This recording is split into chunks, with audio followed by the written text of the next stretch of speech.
সালামু আলাইকুম। স্ক্রিনের কর্নারে আপনারা একটা ছবি দেখছেন।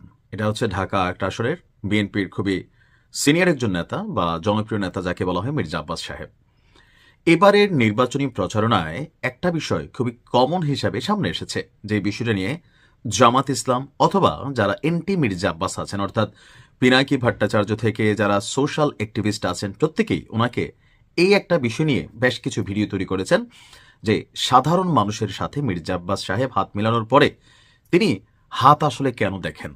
এইটা আসলে কিন্তু একটা কমন প্রশ্ন হিসাবে দাঁড়িয়েছে, কারণ বেশ কিছু ভিডিওতে দেখা যায় যে তিনি সবার সাথে হাত মিলানোর পরে হাতের দিকে তাকান। প্রথম প্রথম ভিডিওটা দেখে মনে হতো যে তিনি হয়তো সাধারণ মানুষের সাথে হাত মিলানোর পরে অ্যান্টিসেপটিক অথবা কোনো কিছু দিয়ে হাত মুছতে চাচ্ছেন, কিন্তু আসলে তিনি হাত মোছেন না, তিনি হাত দেখেন। এখন আমার মনে হয় এই বিষয়টা নিয়ে এত বেশি ট্রলের শিকার হয়েছেন মির্জা আব্বাস সাহেব। তিনি বিভিন্ন সময় সাংবাদিকদের সাথে কি বলা হয় যে বিভিন্ন সভা করেন, সেমিনার করেন, বিভিন্ন প্রশ্নেরও উত্তর দেন। তো এই বিষয়টা ওনাকে হয়তো কোনো সাংবাদিক এ পর্যন্ত ওইভাবে প্রশ্ন করে নাই, কিন্তু আমার মনে হয় যে মির্জা আব্বাস সাহেবের এই বিষয়ে একটা ক্লারিফিকেশন দিলে জনগণের সামনে ওনাকে নিয়ে যেই রিউমার আছে, অপপ্রচার আছে যে তিনি সাধারণ মানুষের সাথে হাত মেলানো পছন্দ করেন না, তাদের সাথে হাত মিলালে তিনি হাতটা আসলে ভালো করে অ্যান্টিসেপটিক দিয়ে ধুতে চান, বা তার যে বিরোধী শিবিরের প্রচারণা আছে, সেই বিষয়টা নিয়ে আসলেই একটু আমার মনে হয় যে কথা বলা দরকার, যে কি এমন জিনিস ঘটে যে তিনি কারোর সাথে হাত মিলানোর পরে তিনি তার হাতের দিকে তাকান। তার হাতে কি কোনো রকম সমস্যা আছে, অথবা থাকে না যে কোনো রকম জীবাণু আক্রমণের ইস্যু। অনেক সময় আছে যে অনেক রোগী আছেন বা অনেক মানুষ আছেন যারা যে কোনো মানুষের সাথে হাত মিলালে সেখানে জীবাণু সংক্রমণের সুযোগ থাকে, অথবা চুলকানি থাকে, অথবা দাউদ একজিমা কোনো কিছু থাকে।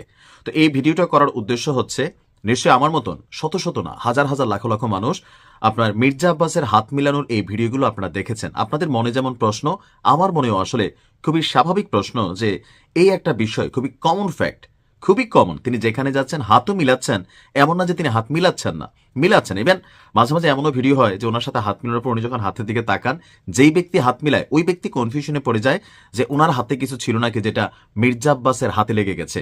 গত পরশুদিন একটা ভিডিওতে দেখলাম একজন ভদ্রলোক তিনি মির্জা আব্বাসের সাথে হাত মিলানোর পর তো আব্বাস সাহেব যখন হাতের দিকে তাকাচ্ছিলেন, ওই লোক দুইবার এসে হাত চেক করে শিওর হলেন যে না, তার হাত থেকে আসলে মির্জা আব্বাসের হাতে কোনো কিছু লাগেনি। বাট আমার মনে হয় এটা কোনো না কোনো একটা ফ্যাক্ট। আবার হতে পারে ধরেন মানে মুদ্রা দোষ থাকে না, যে এক একজনের এক এক রকম মুদ্রা দোষ থাকে।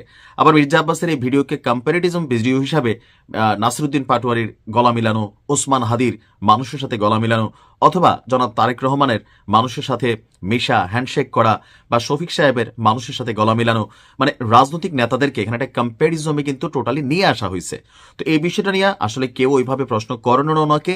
উনিও হয়তোবা এই ভিডিওগুলো সোশ্যাল মিডিয়াতে কি পরিমাণ ওনার বিরুদ্ধে নেতিবাচক একটা প্রভাব তৈরি করছে, এটা কিন্তু একটা ইফেক্ট হচ্ছে। আপনি এটা মাথায় রাখতে হবে যে সাধারণ মানুষ মনে করতেছি কারণ উনি তো এলিট ক্লাসের মানুষ, ধনী মানুষ, ওনাদের সাথে হাত মিলালে হয়তো সূচিবাই হয়ে যায়, অথবা হিন্দুদের মধ্যে যেমন শ্রেণীভেদ আছে, ব্রাহ্মণকে আপনার যে কোনো একজন নিম্ন বর্ণের বা গোত্রের মানুষ ছুঁইলে অসুচি হয়, এরকম কিন্তু নানান ধরনের নেতিবাচক প্রচারণা ওনার এই হাতের ইস্যুতে আছে।